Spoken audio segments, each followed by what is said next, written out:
Thinking about bringing on a partner for your print-on-demand brand? Here's what you need to know before you split it 50-50. Hey guys, my name is Meg Heckman and I have built 4 seven-figure print-on-demand brands with my husband as my business partner. And I have seen both the magic and the mess that partnerships can create. Now, in this video, I'll be breaking down the biggest pros, the most common pitfalls, and what to do instead if you are feeling overwhelmed building your brand alone. So whether you're thinking about teaming up with your spouse or maybe your best friend, or just somebody who's good at the stuff that you're not good at, this may be the most important video that you watch before making it official. So let's get into it. I think the first question that we need to ask ourselves before bringing on a partner is really determining, why do we want to bring on a partner? Do we feel like we want to bring somebody on, or do we feel like we need to bring somebody on?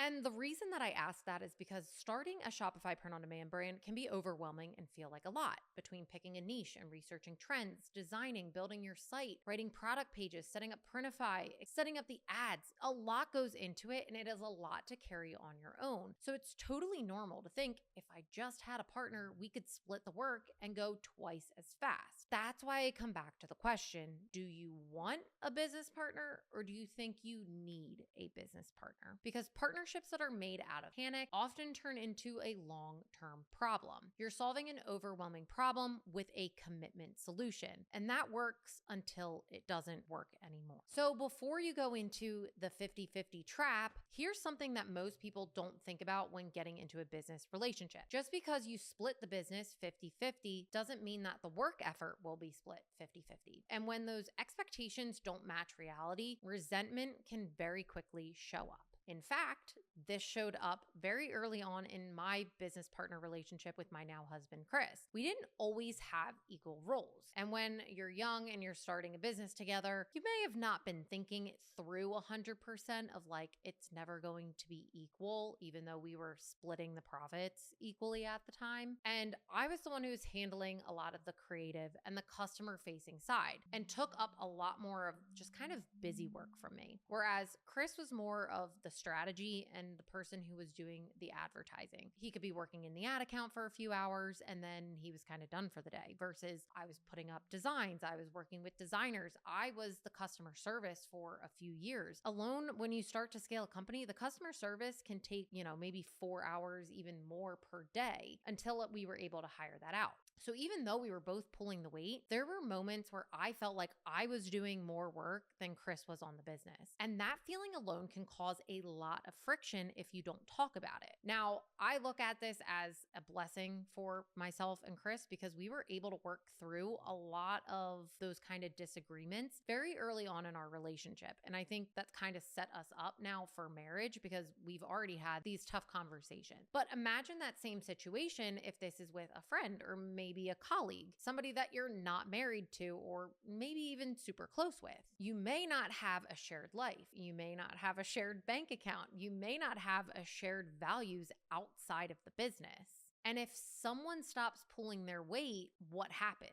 If one person wants to take a break or even pivot, who gets the final say? With print-on-demand brands, especially Shopify-based ones where the margins are tight and early profits are typically reinvested, the pressure to make progress can expose every crack in a business partnership. So it's really important when you sit down that you discuss, hey, if we're 50-50 profit, what is the work split going to look like? What kind of conversations do you need to have up front with that person before getting into business with them? Now, a lot of times you don't need a business partner. If you want a business partner, this isn't me saying don't have one. Clearly, it has worked out well for me. Chris and I are still business partners to this day, and we work really well together because we have differing strengths.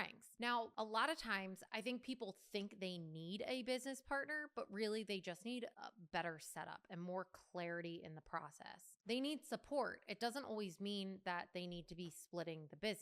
So if you hate designing, a lot of times you can just hire a freelance designer. Yes, it may cost some money, but at the end of the day, having a business partner kind of costs you money because you're splitting the profit 2 different ways. So if you're stuck setting up your store, get a VA, get somebody who has experience in getting a Shopify store set up. Like there are ways that you can make process of getting a brand up and running a lot more manageable without necessarily partnering up with a friend or somebody that maybe you don't want to be running a business with. Now, something that you could do and that we've seen happen within our community is that someone will bring in a friend or somebody to just help them get things set up and almost kind of hire them for a little while, kind of like a freelancer. So instead of having to split the profits, it was kind of like, hey, I'll pay you hourly to help me set everything up and help me get things running. And then that's it. You don't have to be business partners. So there are a lot of ways that we can kind of chunk things down and make it easier for us to fully comprehend and actually get a brand off the ground.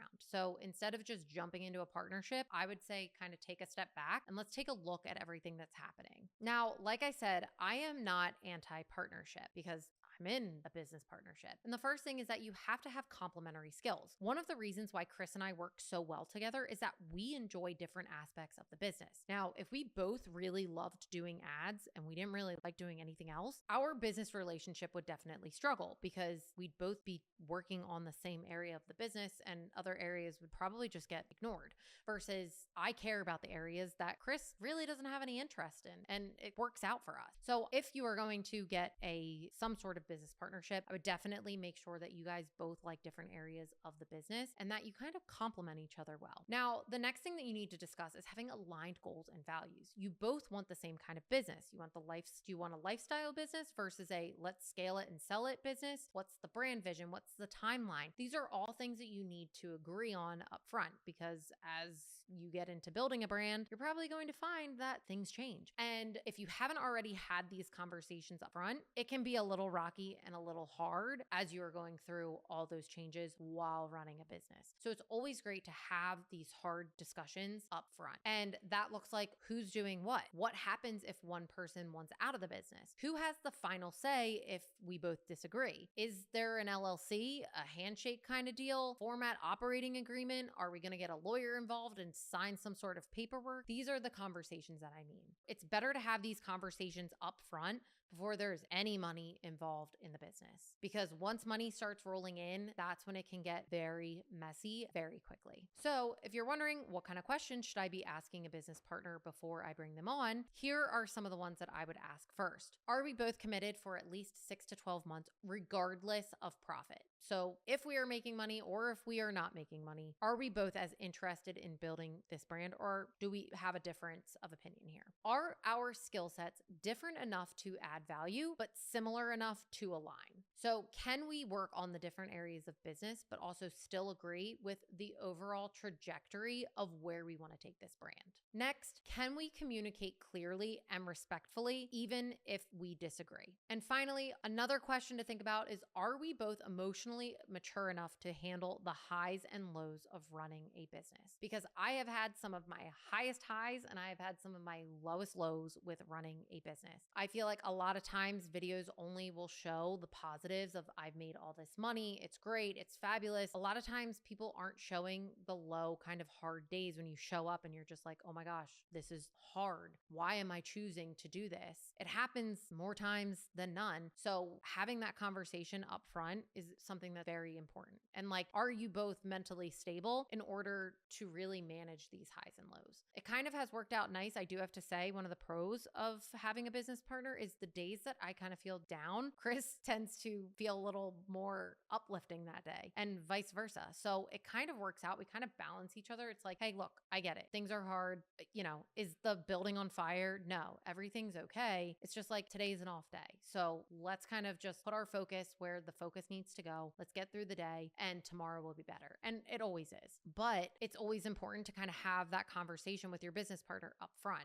Are we both people who can be extremely negative? Because if we're both super negative, no way are we going to make this work. Or is it somebody who, hey, I'm super positive. This person's very realistic. That's something that could potentially work for business partners. Finally, do we have anything in writing? If not, then you don't have a partnership. You have a problem waiting to happen. I would write down all of these agreements. I am not saying that you need to go out and hire a lawyer and get it notarized and all this other stuff. It can be a, backhanded kind of discussion that you have. Put it in writing because that is what's going to make it official. And both of you should sign it. Again, you don't need to get it notarized or anything special like that. But having that agreement in writing, you can always turn back and kind of like put up the paper and be like, we both signed it. Do you see this? Like we both agreed on this. That is something that's extremely important. If you're just discussing it and talking about it, you have nothing at the end of the day. It's just kind of fluff that you discussed. So put it in writing, whether it's official writing or not. It's always better to have it all written down, what you agreed upon and what the trajectory of building this business together looks like. So if you're feeling overwhelmed with building your Shopify brand, I completely get it. I know there's a lot of steps, but it doesn't always mean that we should be jumping into a partnership just to make it feel a little bit lighter. There are smarter ways to get support without giving away 50% of your brand, the control, and your future. Because print on demand can absolutely change your life. But with the wrong partnership, it can take a lot out of the game before you've ever gotten started. So drop a comment below. Let me know if you are thinking about working with a business partner or if you